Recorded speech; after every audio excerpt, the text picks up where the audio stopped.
ప్రముఖ దినపత్రికల్లోని ముఖ్యమైన వార్తా విశేషాలు ఇప్పుడు తెలుసుకుందాం. ముందుగా ఈనాడు. మోక్షం కలగని సూక్ష్మం.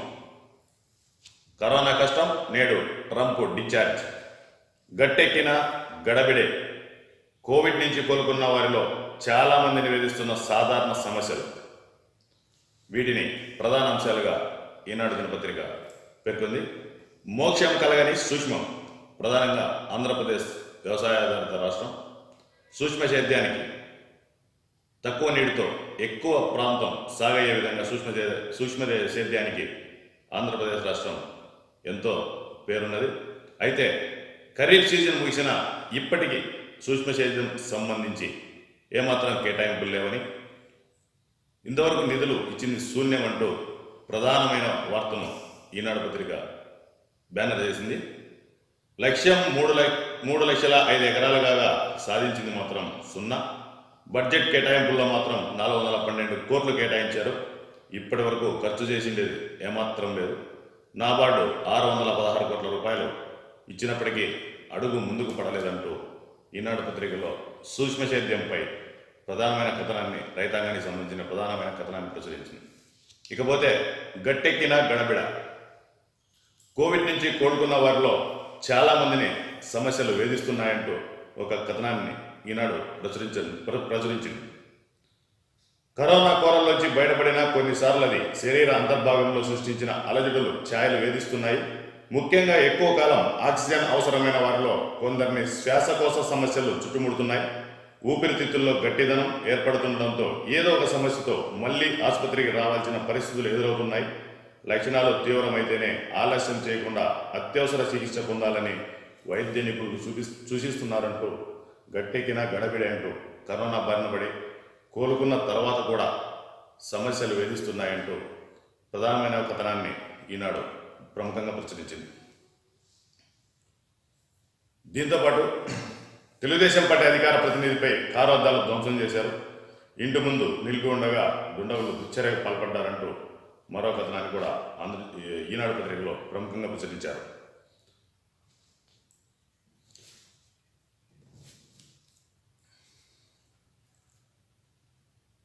కరోనా కష్టం, నేడు ట్రంప్ డిశ్చార్జ్. ఆరోగ్యంగా ఉన్నానన్న అధ్యక్షుడు ప్రమాదమైతే పూర్తిగా తొలగిపోలేదని వైద్య వర్గాలు చెబుతున్నాయి. ఎన్నికల ప్రచారంలో ఇక కుటుంబ సభ్యులు దిగే అవకాశం ఉందని చెప్పేసి కరోనా కష్టం, నేడు ట్రంప్ డిశ్చార్జ్ అంటూ ఓ కథనాన్ని ఈనాడు ప్రముఖంగా ప్రచురించింది.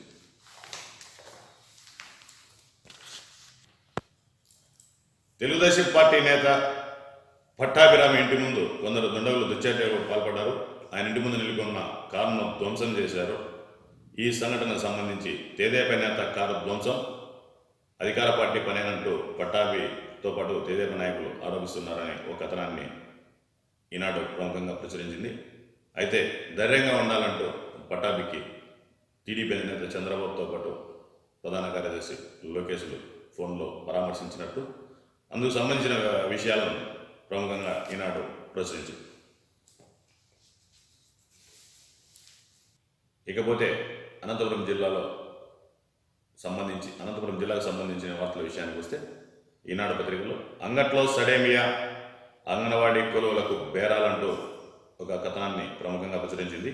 దీంతోపాటు 10 రోజుల్లో రేషన్ కార్డు పౌర సరఫరాల శాఖ కమిషనరు కోన శశిధర్ వెల్లడించారు. 190 రోజులు 502 మరణాలంటూ కరోనాకు సంబంధించి అనంతపురం జిల్లాలో చోటు చేసుకున్న మరణాలు, కేసులకు సంబంధించిన వివరాలను కూడా ప్రధానంగా ఈనాడు జిల్లాకు సంబంధించిన వార్తల్లో ప్రముఖంగా ప్రచురించారు.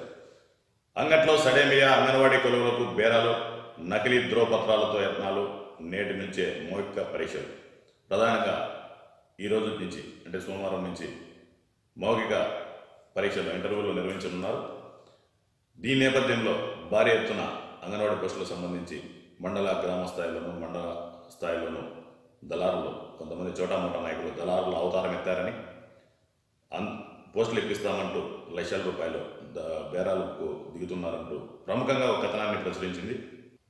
అంగన్వాడీ పోస్టుకి ఏ అర్హతలు ఉండాలి, ఎక్కడ ఎవరిని నియమిస్తున్నారు, ఇంటర్వ్యూలు ఎలా నిర్వహించబోతున్నారు తదితర విషయాలను వివరిస్తూనే అంగట్లో సడేమియా, అంగన్వాడీ కొలువులకు బేరాలు, నకిలీ ధృవపత్రాలతో యత్నాలంటూ ఒక సరికొత్తగా మొత్తం డీటెయిల్డ్గా ఈనాడు పత్రిక ప్రచురించింది. దీంతోపాటు 190 రోజులు 502 మరణాలు. గత కరోనా 190 రోజుల నుంచి అనంతపురం జిల్లాలో ఇప్పటి వరకు 502 మరణాలు చోటు చేసుకున్నాయి. వీటిలో ఆగస్టు నెలలోనే అత్యధికంగా మరణాలు చోటు చేసుకున్నాయంటూ ఈనాడు దినపత్రికలో ఈ అనంతపురం జిల్లాకు సంబంధించి కరోనా కేసులకు సంబంధించి మొత్తం డీటెయిల్డ్గా ఒక కథనాన్ని ప్రచురించింది. జూన్ వరకు 8 మంది మృత్యువాత పడగా జూలైలో 106 మంది, ఆగస్టులో 216 మంది, సెప్టెంబర్లో 157 మంది, అక్టోబర్లో 15 మంది, మొత్తం ఇప్పటి వరకు 502 మంది కరోనా కారణంగా మృతి చెందారు. జిల్లాలో 502 మందిని కరోనా బలి తీసుకుంది. ఇకపోతే ఆంధ్రజ్యోతి విషయానికి వస్తే, పెద్దల బేరం బేవార్కు వాటాలు హెటిరోపరమంటూ కంపెనీలు ఏ విధంగా కబ్జా గురవుతున్నాయో అని ప్రత్యేక కథనాన్ని ఆంధ్రజ్యోతి ప్రచురించింది. కార్తీక వనం తరహాలోనే మరో ప్రాజెక్టు కూడా కబ్జా గురవుతోందంటూ ఆంధ్రజ్యోతి బ్యానర్ చేస్తూ కంపెనీలు కబ్జాలనే ఓ కథనాన్ని ప్రచురించింది. విశాఖపట్నం భీమిలి బీచ్ రోడ్లో ఋషికొండ దగ్గర బీచ్కు అభిముఖంగా కొండపై ఎకో టూరిజం ప్రాజెక్టు పెడతామని Indo American hotels and resorts private limited 15 ఏళ్ల కిందట ముందుకొచ్చింది. ఎండాడ్ సర్వే నెంబర్ 105లో వీరికి కొండపై 28 ఎకరాలు కేటాయించారు. 33 సంవత్సరాల పాటు లీజుకు తీసుకున్నారు ఆ భూమిని. ఈ భూమి విలువ 20 నుంచి 25 కోట్లు. ఒక ఎకరం భూమి విలువ 20 నుంచి 25 కోట్లు ఉంటుందని. వాస్తవానికి అది రెవెన్యూకి సంబంధించిన భూమి అయితే పర్యాటక అభివృద్ధి సంస్థకు బదలాయించి ఆ సంస్థ ద్వారా బే పార్కుకి ఇచ్చారు.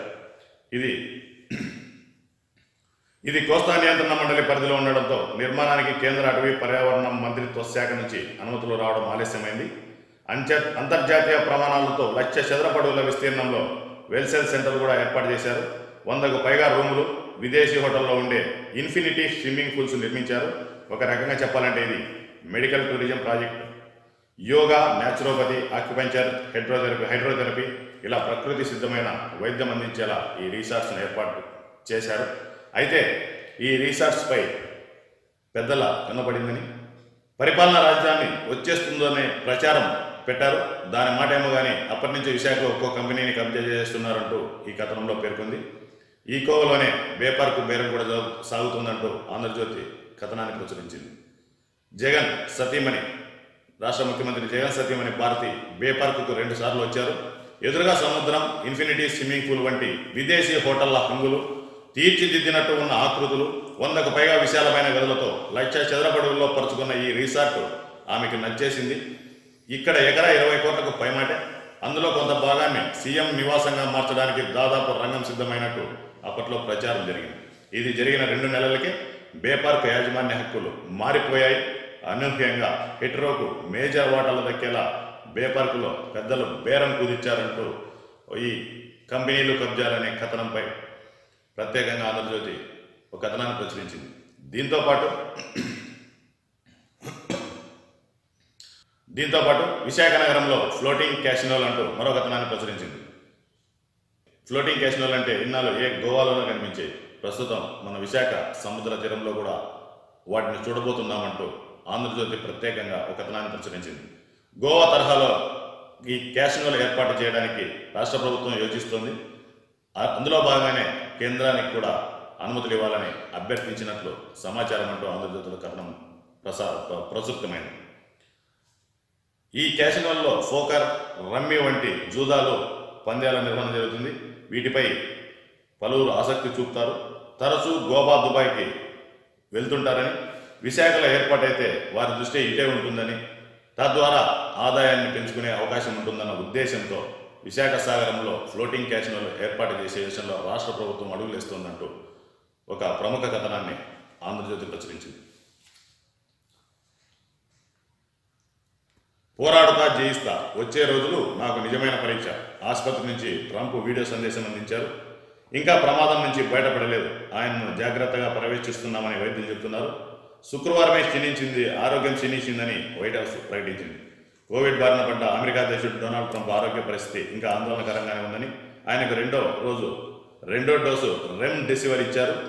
అయితే ఆయన ప్రమాదం నుంచి బయటపడలేదని, తాము మాత్రం ఆయన కోలుకుంటారని పూర్తి ఆశావాహంగా ఉన్నామని వైద్య వర్గాలు చెప్తున్నాయి.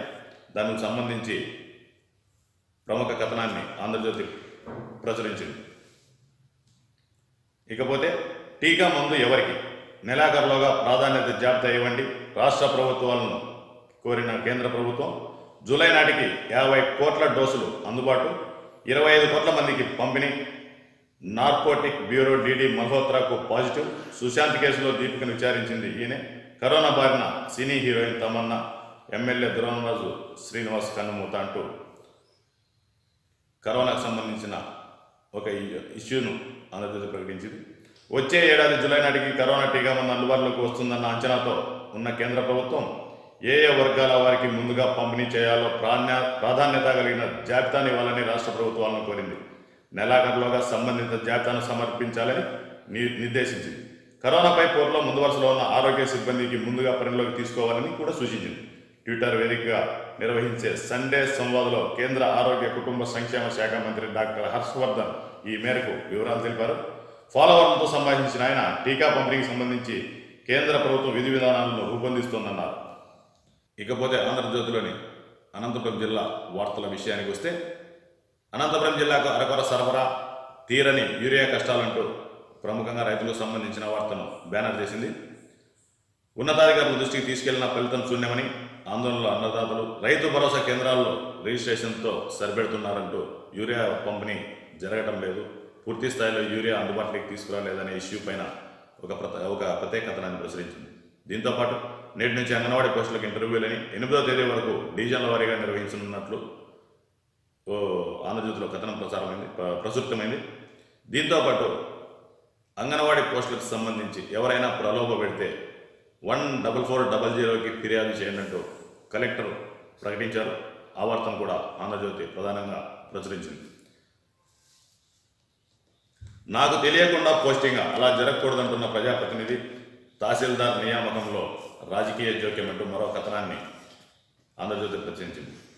కళ్యాణదుర్గం తహసీల్దార్ నియామకంలో రాజకీయం చోటు చేసుకుందని, కళ్యాణదుర్గం మండలం తహసీల్దార్ నియామకంలో రాజకీయ జోక్యం అధికమైందంటూ ఒక కథనాన్ని ప్రచురించింది. స్థానిక ప్రజాప్రతినిధి తనకు తెలియకుండా పోస్టింగ్ ఎలా ఇస్తారని, అక్కడికి ఎవరికైతే పోస్టింగ్ ఇచ్చారో ఆ వ్యక్తికి ఫోన్ చేసి ఉద్యోగంలో చేరవద్దంటూ హుకుం జారీ చేసినట్టు ఒక ప్రత్యేక కథనాన్ని ఆంధ్రజ్యోతి ప్రచురించింది. దీంతోపాటు అతిథి గృహమే ఆయన నివాసం, బీటీపీ గెస్ట్ హౌస్ నివాసంగా మార్చుకున్న గుమ్మగట్ట ఎస్ఐ అని మరో కథనాన్ని కూడా ఆంధ్రజ్యోతి ప్రచురించింది. జిల్లాలోని మార్మల్లో ఉండే Gummagatta police station sub inspector ఆయన పనిచేసే చోట ఉండకుండా భైరవానతిప్ప ప్రాజెక్టు అతిథి గృహాన్ని తన నివాసంగా మార్చుకున్నారని, 6 నెలల నుంచి అక్కడి నుంచే వ్యవహారాలు నడిపిస్తున్నారంటూ దీనిపై సర్వత్రా విమర్శలు వ్యక్తమవుతున్నాయంటూ ఎస్ఐ ఒక అతిథి గృహాన్ని బీటీపీ ప్రాజెక్ట్ అతిథి గృహాన్ని తన సొంత నివాసంగా మార్చుకున్నాడంటూ ఒక ప్రత్యేక కథనాన్ని కూడా ఆంధ్రజ్యోతి ప్రచురించింది. ఇకపోతే సాక్షి విషయానికి వస్తే, తెలంగాణ అలాగే సీమకు కూడా తెలంగాణ సర్కార్ శ్రీశైలంలో 800 అడుగుల నుంచి నీటిని తరలిస్తున్నట్లే ఏపీ కూడా రాయలసీమ ఎత్తిపోతల పథకం చేపట్టిందని, శ్రీశైలంలో 881 అడుగుల నీటి మట్టం ఉంటేనే ప్రస్తుతం డిజైన్ చేసిన మేరకు పోతిరెడ్డిపాడు ద్వారా 44,000 క్యూసెక్కులు కాలువల్లోకి నీరు చేరుతాయి. నీటి మట్టం 854 అడుగులు ఉంటేనే కాలువలకు చేరేది 700 క్యూసెక్కులే. దాదాపు 854 అడుగుల్లో నీరు ఉంటే శ్రీశైలం ప్రాజెక్టులో కాలువలకు 7,000 క్యూసెక్లు మాత్రమే చేరుతాయి. 841 అడుగుల నీటి మట్టం తగ్గితే చుక్క నీరు కూడా కాలువలకు చేరదని, దీంతోపాటు తెలంగాణ సర్కారు నీటిని తరలిస్తుండడం వల్ల శ్రీశైలంలో నీటి మట్టం తగ్గిపోతుంది. నీటి కేటాయింపులున్న సీమ, నెల్లూరు జిల్లాలకు నీటిని తరలించలేని దుస్థితి. అందుకే రాయలసీమ ఎత్తిపోతల పథకం చేపట్టాం. శ్రీశైలం ప్రాజెక్టుపై తెలంగాణ ఆధారపడింది కేవలం 1.5 జిల్లానే. అయితే ఏపీలో అయితే 6 జిల్లాలు ఉన్నాయి. కృష్ణా గోదావరి జలాలను 2 రాష్ట్రాలకు న్యాయబద్ధంగా పంపిణీ చేయాలని, వాటిని సమర్థవంతంగా వినియోగించుకోవడం ద్వారా 2 రాష్ట్రాల అభివృద్ధి చెందాలన్నదే మా అభిమతం. అపెక్స్ కౌన్సిల్లో ధీటుగా స్పందించేందుకు సిద్ధం కావాలని అధికారులకు ముఖ్యమంత్రి జగన్మోహన్ రెడ్డి దిశానిర్దేశం చేసినట్లు ఒక కథనాన్ని ప్రచురించింది. గత 2 రోజుల నుంచి కూడా ఈ అపెక్స్ సమావేశానికి సంబంధించి అన్ని పత్రికలు కూడా ప్రధానంగా పరిశీలిస్తూ వస్తున్నాయి. ప్రస్తుతం ఈ భేటీ చాలా కీలకంగా మారబోతుంది 2 రాష్ట్రాలకు సంబంధించి. తెలంగాణలో అయితే శ్రీశైలం ప్రాజెక్టు నుంచి కేవలం 1.5 జిల్లా మాత్రమే సాగుకు అనుకూలం ఉందని, కాకపోతే అదే శ్రీశైలం ప్రాజెక్టుకు సంబంధించి ఏపీలో 6 జిల్లాలు ఆధారపడి ఉన్నాయి. 854 అడుగుల నీరు ఉంటే తప్ప అంత నీటి మట్టం శ్రీశైలంలో ఉన్న కాలువలకు చేరేది మాత్రం 7,000 క్యూసెక్లేనని అధికారులు చెప్తున్నారు. 841 అడుగుల కంటే నీటి మట్టం తగ్గితే శ్రీశైలం ప్రాజెక్టులో సుక్క నీరు కూడా కాలువలకు చేరదు. వీటినన్నింటినీ దృష్టిలో ఉంచుకొని ప్రభుత్వం తరఫున తమ వాణి గట్టిగా వినిపించి నీటి హక్కును సాధించుకునే దిశగా జగన్మోహన్ రెడ్డి అధికారులకు దిశానిర్దేశం చేశారని రేపు అపెక్స్ మీటింగ్ జరగబోతోంది. అపెక్స్ మీటింగ్లో ఎలాంటి నిర్ణయాలు, ఏ విధంగా 2 రాష్ట్ర ప్రభుత్వాలకు సంబంధించి ఏ విధంగా డిస్కషన్స్ జరుగుతాయి, ఏ విధంగా మనం మనల్ని సాధించుకోగలుగుతారనే విషయాన్ని రేపు చూడాలి. ఆ విషయాన్ని ప్రధానంగా సాక్షిలో ప్రస్తావించారు. పోలీస్ స్టేషన్కి వెళ్లకుండానే ఉన్న చోటు నుంచే ఫిర్యాదు చేసే అవకాశం కల్పిస్తూ ప్రజల ముంగటికే పోలీస్ సేవలంటూ ఒక ప్రత్యేక కథనాన్ని సాక్షి ప్రచురించింది. ఏపీ పోలీస్ సేవా యాప్ ప్రవేశపెట్టారని, దీన్ని గత నెల 27వ తేదీన వైఎస్ జగన్మోహన్ రెడ్డి సీఎం ఆవిష్కరించారని, అయితే ఈ యాప్ 1వ తేదీ నుంచి అందుబాటులోకి వచ్చింది. యాప్ను గూగుల్ ప్లే స్టోర్లో కూడా అందుబాటులో ఉంచగా ఇప్పటికే కేవలం 3 రోజుల్లోనే 37,000 మంది ఈ యాప్ను డౌన్లోడ్ చేసుకున్నారు. యాప్ ద్వారా 87 రకాల సేవలు అందించనున్నారు. వినూత్న పద్ధతిలో రాష్ట్ర పోలీస్ శాఖ ఈ యాప్ను ప్రవేశపెట్టిందని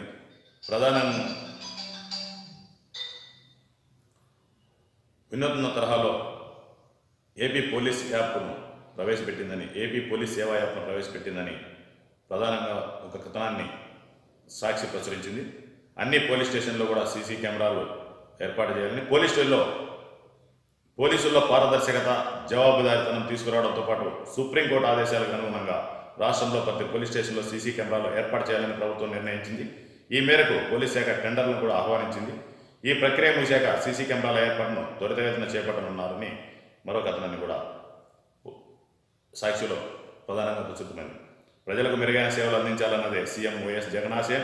ఆయన ఆదేశాల మేరకు ప్రజలకు మా సేవలను మరింత అందుబాటులోకి తెస్తున్నాం. ఇప్పటికే ప్రజలకు చేరువయ్యేలా ఏపీ పోలీస్ శాఖ అనేక వినూత్న ఆవిష్కరణలు చేసింది. ఏపీ పోలీస్ సేవా యాప్ ద్వారా ప్రజలు ఉన్న చోట నుంచే 87 రకాల సేవలు పొందవచ్చని ఏపీ డీజీపీ గౌతమ్ సవాంగ్ వ్యాఖ్యలు కూడా ప్రస్తావిస్తూ ప్రజల ముంగిటికే పోలీస్ సేవలని ఒక ప్రత్యేక కథనాన్ని సాక్షి ప్రచురించింది. కోవిడ్ నియంత్రణలో ఏపీ, తమిళనాడు పేషెంట్ సాక్షి మరో కథనాన్ని ప్రధానంగా ప్రచురించింది. కరోనా బాధితులను గుర్తించడంలో 2 రాష్ట్రాల వ్యూహం అద్భుతమని, 70% పాజిటివ్ వ్యక్తుల నుంచి ఇతరులకు సోకలేదు, కాలిఫోర్నియా విశ్వవిద్యాలయం పరిశోధనలో వెల్లడైందని అందుకు సంబంధించిన వివరాలను సాక్షి ప్రధానంగా ప్రచురించింది. కోవిడ్ నియంత్రణలో ఆంధ్రప్రదేశ్, తమిళనాడు రాష్ట్రాలు కనబరిచిన ప్రతిభ భారతదేశంలోనే చెప్పుకోదగిందని, ఈ రాష్ట్రాల్లో ప్రతిస్పందించిన తీరు అమోఘమని కాలిఫోర్నియా విశ్వవిద్యాలయ పరిశోధకులు వెల్లడించారంటూ ఒక కథనాన్ని ప్రచురించింది.